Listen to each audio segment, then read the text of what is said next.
Shalom, selamat siang Bapak Ibu, Saudara-saudari yang saya kasihi di mana saja berada dalam kesibukan, tugas, pekerjaan. Pada siang hari ini tentu kita tetap diberikan kekuatan, kesehatan oleh Tuhan untuk bisa kita mengerjakan.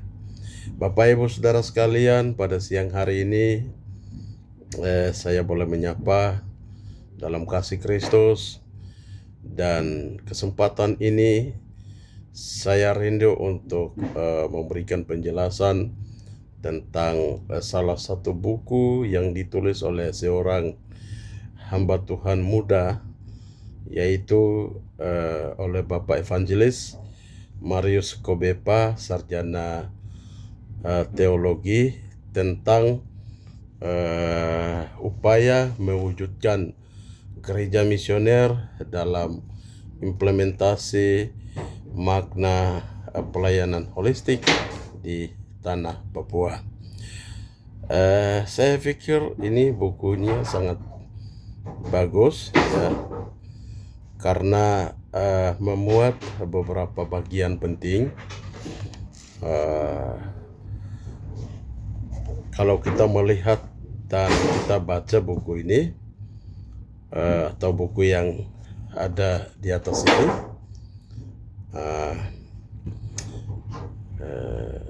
dalam buku ini memuat ada beberapa bagian. Bapak Ibu bisa lihat di sampul belakang dari buku ini ya, karena melihat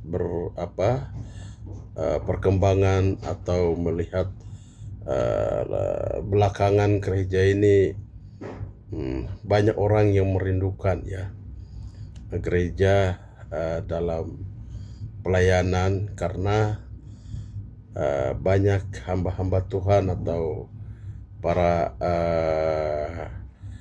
kaum profesional, para pemimpin gereja yang belum mungkin memahami atau mengerti tentang hal ini, sehingga buku ini menawarkan kepada kita, khususnya kepada para pemimpin gereja, para gembala-gembala sidang atau gembala jemaat, dan kaum profesional, untuk baca kemudian melihat catatan-catatan yang penting ya dalam buku ini. Nah, berdasarkan hal tersebut di atas, maka dalam buku ini juga berisi tentang beberapa hal. Yang pertama adalah bagaimana gereja dan misinya ya. Kemudian ditinjau dari teologi tentang gereja yang misioner, lalu apa fungsi gereja dan misi.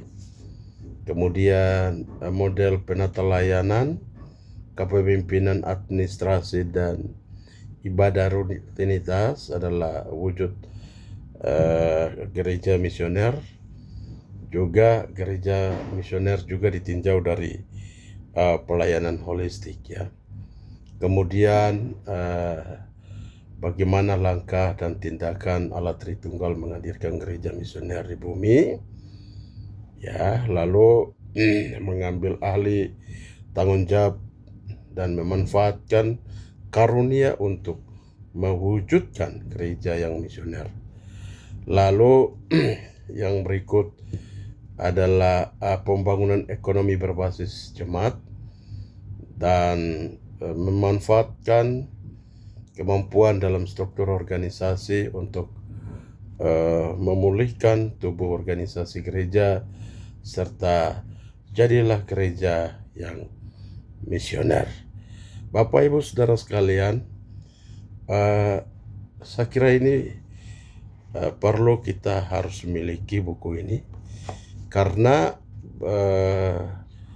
kalau kita melihat dalam buku ini berisi tentang hampir berapa bab, 11 ya, sekitar 11 bagian penting ya, seperti yang sudah saya sampaikan, atau Bapak Ibu bisa lihat di belakang sampul itu sudah jelas. Jadi ada 11 poin yang dimuat di dalam buku ini, dan itu saya kira ini penting untuk kita boleh miliki, karena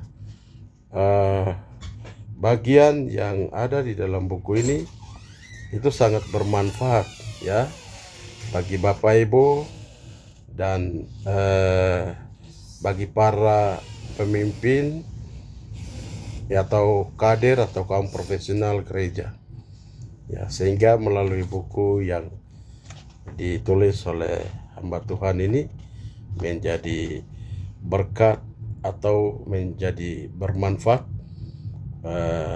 bagi para pemimpin, bagi gembala, dan juga bagi kaum profesional ya, atau calon-calon pemimpin ke depan. Mungkin itu yang bisa saya sampaikan. Selamat memiliki atau mencari buku ini sampai di tangan Bapak Ibu ya. Saya merekomendasikan buku ini kepada Bapak Ibu untuk bisa memiliki. Selamat membaca dan selamat melayani Tuhan. Shalom, Tuhan Yesus memberkati kita sekalian.